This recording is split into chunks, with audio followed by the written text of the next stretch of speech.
सत्ययुग में हिरण्यकश्यप नामक एक दानव असुर हुआ जो अपनी शक्ति और अहंकार में इतना डूब गया कि उसने स्वर्ग और पृथ्वी पर राज करने का सपना देखा। उसने भगवान ब्रह्मा की घोर तपस्या की और वर्षों तक कठोर तप किया। उसकी तपस्या से प्रसन्न होकर ब्रह्मा प्रकट हुए और वरदान मांगने को कहा। हिरण्यकश्यप ने ऐसा वरदान मांगा जो उसे लगभग अमर बना दे। न उसे कोई मनुष्य मार सके, न कोई पशु, न वह दिन में मरे न रात में, न वह घर के अंदर मरे न घर के बाहर, न वह धरती पर मरे न आकाश में, और न ही किसी अस्त्र या शस्त्र से उसका वध हो।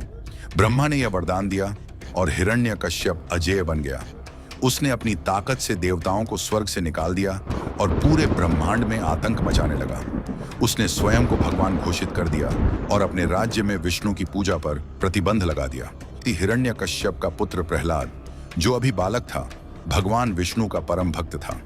वह हर समय विष्णु का नाम जपता और उनकी महिमा का गुणगान करता। प्रहलाद की भक्ति हिरण्यकश्यप के लिए अपमानजनक थी। उसने प्रहलाद को कई बार समझाने और धमकाने की कोशिश की, लेकिन प्रहलाद की भक्ति अडिग रही। राजा हिरण्यकश्यप ने प्रहलाद को अपनी राह से हटाने के लिए न जाने कितने प्रयास किए। सबसे पहले उन्होंने प्रहलाद को जहर पिलाने की योजना बनाई। राजा ने सोचा कि अगर प्रहलाद को जहर दिया जाएगा तो वह विष के प्रभाव से मर जाएगा और उसकी भक्ति समाप्त हो जाएगी। लेकिन प्रहलाद को जैसे ही जहर दिया गया, वह उस जहर से मरने की बजाय अमृत बन गया। फिर राजा ने प्रहलाद को आग में डालने की योजना बनाई। उन्होंने प्रहलाद को एक जलती हुई चिता में डाल दिया, यह सोचकर कि वह आग में जलकर मर जाएगा। लेकिन जैसे ही प्रहलाद चिता में बैठे, आग ने उन्हें एक भी नुकसान नहीं पहुंचाया। वह चिता में बिना किसी जलन के सुरक्षित बैठे रहे और उनके चेहरे पर शांति और विश्वास था। यह दृश्य देखकर हिरण्यकश्यप हैरान रह गए। राजा ने फिर एक और खतरनाक योजना बनाई। उसने प्रहलाद को जहरीले सांपों के बीच डाल दिया, यह सोचकर कि सांप उसे डंस लेंगे और वह मर जाएगा। लेकिन सांपों ने प्रहलाद को एक भी नुकसान नहीं पहुंचाया। वे उसे छूने का साहस नहीं कर सके। यह चमत्कार प्रहलाद की परम भक्ति और भगवान विष्णु के प्रति उनकी अडिग श्रद्धा को और स्पष्ट करता है। भगवान विष्णु ने लेकिन राजा हिरण्यकश्यप को अब भी विश्वास नहीं हुआ। उन्होंने सोचा कि अगर वह प्रहलाद को हाथियों से कुचलवाने का प्रयास करेंगे तो वह अंततः मर जाएगा।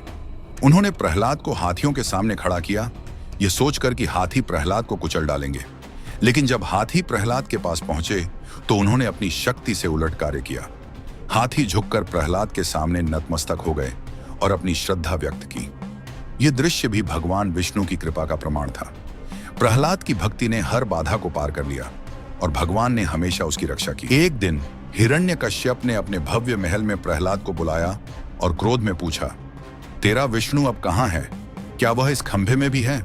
प्रहलाद ने मुस्कुराकर उत्तर दिया, हाँ पिताजी, भगवान हर जगह हैं। हिरण्यकश्यप ने क्रोधित होकर अपने गदा से उस खंभे पर प्रहार किया। तभी महल गूंज उठा और एक भयानक गर्जना पूरे आकाश और पृथ्वी को हिला गई। खंभा छटक कर टूट गया और वहां से भगवान विष्णु के नरसिंह अवतार प्रकट हुए, आधे सिंह और आधे मानव के रूप में। उनका तेजस्वी शरीर दिव्य ऊर्जा से दमक रहा था। उनकी अयाल अग्नि के समान चमक रही थी और उनके नख शस्त्र से भी अधिक तीक्ष्ण थे। हिरण्यकश्यप भयभीत तो हुआ, लेकिन उसने नरसिंह पर आक्रमण किया। दोनों के बीच भीषण युद्ध हुआ। हिरण्यकश्यप ने अपनी सारी शक्तियों का प्रयोग किया, लेकिन नरसिंह, जो धर्म के अवतार थे, ने उसे आसानी से परास्त कर दिया। भगवान नरसिंह ने हिरण्यकश्यप को वरदान के अनुसार मारा। उन्होंने उसे महल की चौखट पर खींचा, जो न घर के अंदर थी न बाहर। सूर्यास्त का समय था, जो न दिन था न रात। उन्होंने उसे अपनी जांघ पर रखा, जो न धरती थी न आकाश, और अपने नखों से, जो न अस्त्र थे न शस्त्र, उसका वध किया। हिरण्यकश्यप के मरते ही देवता प्रसन्न होकर भगवान नरसिंह की जय जयकार करने लगे। ब्रह्मांड में शांति लौट आई। प्रहलाद ने भगवान नरसिंह के चरणों में झुककर प्रणाम किया। भगवान नरसिंह, जिन्होंने अब शांत रूप धारण कर लिया था, ने प्रहलाद को आशीर्वाद दिया और उसे धर्मपूर्वक राज्य करने का आदेश दिया। इस प्रकार नरसिंह अवतार की यह कथा पूरे संसार में फैल गई। यह कहानी हमें सिखाती है कि कोई भी शक्ति अहंकार या अधर्म धर्म और भक्ति की शक्ति के सामने टिक नहीं सकती।